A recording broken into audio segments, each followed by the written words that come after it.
Hello नमस्कार साथियों, स्वागत है आप सभी का आपके अपने यूट्यूब चैनल ब्रदर्स क्लासेज के अंदर। साथियों, आज बात करेंगे जूनियर अकाउंटेंट वैकेंसी के बारे में। इसकी जो कट ऑफ है वो क्या रह सकती है और कितने परसेंट है वो इसमें डिलीट होने की संभावना है। और काफी सारे साथी कमेंट कर रहे थे कि इसकी री आंसर की है वो आएगी या नहीं आएगी, तो इसके बारे में संपूर्ण जानकारी इस वीडियो के अंतर्गत देखेंगे। तो चलिए वीडियो की शुरुआत करते हैं। इससे पहले आपसे निवेदन है, यदि चैनल पर पहली बार विजिट कर रहे हैं तो चैनल को सब्सक्राइब जरूर कर लो और बेल आइकन प्रेस कर ले, ताकि हर वैकेंसी की अपडेट है वो आपको समय समय पर मिलती रहे। तो देखिएगा साथियों, सबसे पहले बात करते हैं इसमें क्वेश्चनों की। तो इसके अंतर्गत है एवरेज।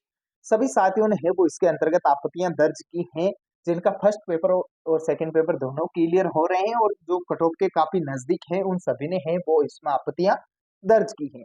तो इसमें जो एवरेज बात करें तो लगभग आपके 7 से 8 क्वेश्चन है वो पर स्टूडेंट के बैठ रहे हैं और कई कई साथियों ने है वो इसके अंतर्गत 18 से 19 क्वेश्चनों के ऊपर है वो आपत्तियां दर्ज की है।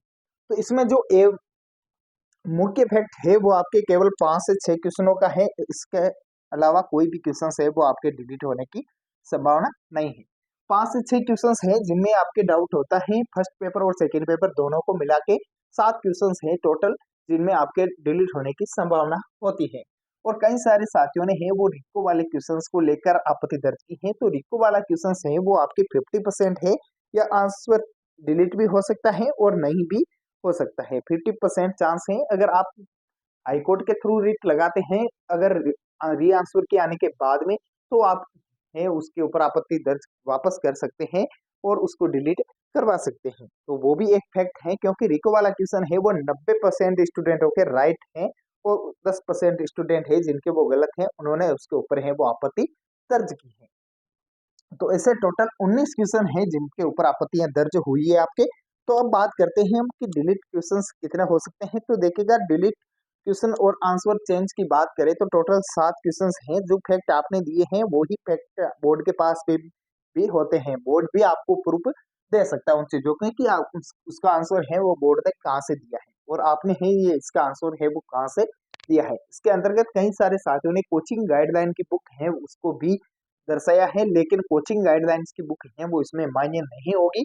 केवल हिंदी अकादमी की बुक के और जो एनसीईआरटी द्वारा जारी की जाती है बोर्ड द्वारा, वो ही पुस्तकें हैं वो इसमें मान्य होगी। उनके आधार पर ही आपको आंसर चेंज देखने को मिलेगा और जो रिजल्ट होगा उन्हीं के आधार पर निकाला जाएगा।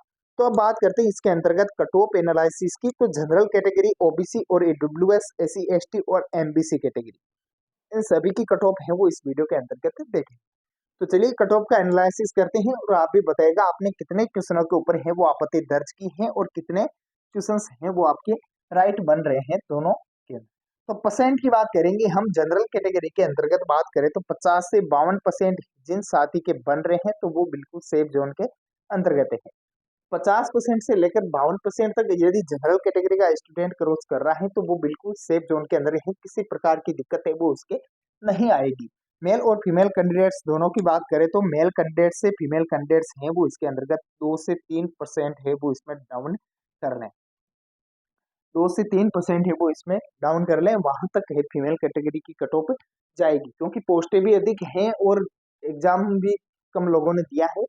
तो इसके आधार पर आपके हो सकती है कट ऑफ, उस एनालिसिस के आधार पर बता रहे हैं। जो कम्युनिटी गाइडलाइंस जारी की थी, हमने वीडियो डाला था हमने यूट्यूब पे, तो उसके अंतर्गत आई थी वोटिंग, तो उस वोटिंग के आधार पर बता रहे हैं। क्योंकि इसमें कई सारे साथी हैं जिन्होंने फर्जी वोटिंग भी की थी, जिनके 30% नहीं है वो भी 60% वाले में वोटिंग कर रहे थे। तो इसके आधार पर एवरेज बात की जाए तो 50% से 52% के बीच में यदि जनरल कैटेगरी का स्टूडेंट है वो क्रॉस कर रहा है तो वो सेफ जोन के अंदर है। अब बात करते हैं ओबीसी कैटेगरी की। तो ओबीसी कैटेगरी के जो कैंडिडेट्स हैं वो यदि 48% से ज्यादा का स्कोर कर रहा है तो वो सेफ जोन के अंतर्गत है। सॉरी, ओबीसी का जो स्टूडेंट है मेल फीमेल दोनों फीमेल कैंडिडेट्स है वो इसमें से 3% माइनस कर दे, लगभग 45%, 44 से 45% तक यदि स्कोर बना रही है फीमेल कैंडिडेट्स तो वो बिल्कुल सेफ जोन में है। और मेल कैंडिडेट्स है वो 48% से ऊपर यदि स्कोर कर रहा है तो वो सेफ जोन के अंतर्गत है।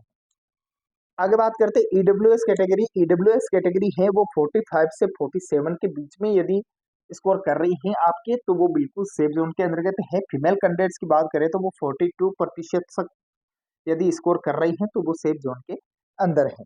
अब इसमें बात करते हैं एमबीसी कैटेगरी की। तो एमबीसी जो कैटेगरी है उसके अंतर्गत बात की जाए तो एमबीसी और ईडब्ल्यूएस में ज्यादा कोई डिफरेंस देखने को मिलेगा नहीं। आपके 44 से 46 तक है वो एमबीसी कैटेगरी है वो स्कोर करेगी। यहाँ तक यदि आपके प्रतिशत बढ़ रहे हैं तो आप सेफ जोन के अंतर्गत है। आप दोनों पेपर पास होने चाहिए उसके आधार पर। आगे बात करते हैं एससी और एसटी कैटेगरी की। तो एससी और एसटी कैटेगरी है, इनके यदि आपके पेपर क्लियर है और 40% से ऊपर है तो आप फाइनली है वो अपना सिलेक्शन माने इस वैकेंसी के अंतर्गत। आपके कितने कट ऑफ के अकॉर्डिंग आपके कितने परसेंटेज बन रहे हैं दोनों पेपरों के अंतर्गत, तो आप बिल्कुल कमेंट कर सकते हैं, कमेंट करिएगा और अपने साथियों के साथ वो वीडियो भी शेयर करिएगा, जिससे भी एक फैक्ट पता चल सकता है कि कितने साथियों हैं जो इस कट ऑफ के अंतर्गत आते हैं और कितने साथी हैं वो इस कट ऑफ से बाहर हैं या कट ऑफ से ऊपर हैं, वो भी इसके अंतर्गत पता चल सकता है। क्योंकि कई सारे साथी ऐसे भी हैं जिनके 55%, 60%, 65% यहाँ तक मार्क्स बन रहे हैं। क्योंकि सेकंड पेपर है वो थोड़ा सा हार्ड लेवल का हुआ था, फर्स्ट पेपर है वो मॉडरेट लेवल का था। जो एवरेज स्टूडेंट है वो उसको क्लियर कर सकता है, क्लियर आसानी से कर सकता है फर्स्ट पेपर को। सेकंड पेपर है वो थोड़ा सा आपके हार्ड हुआ था, तो उसके आधार पर देखिएगा जो मेरिट है आपकी यहीं तक रहने वाली है। जिनका फर्स्ट पेपर पास हो रहा है उनका सेकंड पेपर पास नहीं हो रहा है। कई सारे साथी 5-10% ऐसे भी स्टूडेंट है जिनका फर्स्ट पेपर क्लियर नहीं हो रहा, सेकंड पेपर है वो क्लियर हो रहा है इसके अंतर्गत। अब आगे बात करते हैं इसकी री आंसर की आएगी या नहीं आएगी। तो री आंसर की बात करें री आंसर की के बारे में बात करें तो री आंसर की है वो आपकी रिजल्ट के साथ ही जारी की जाएगी। उसके अंतर्गत आपको रिजल्ट के साथ ही बता दिया जाएगा कि आपके कितने क्वेश्चंस हैं वो डिलीट हुए हैं और कितने क्वेश्चन डिलीट नहीं हुए हैं, वो रिजल्ट के साथ ही आपको पता चलेगा। तो साथियों मिलते हैं नेक्स्ट वीडियो में। जय हिंद, जय भारत।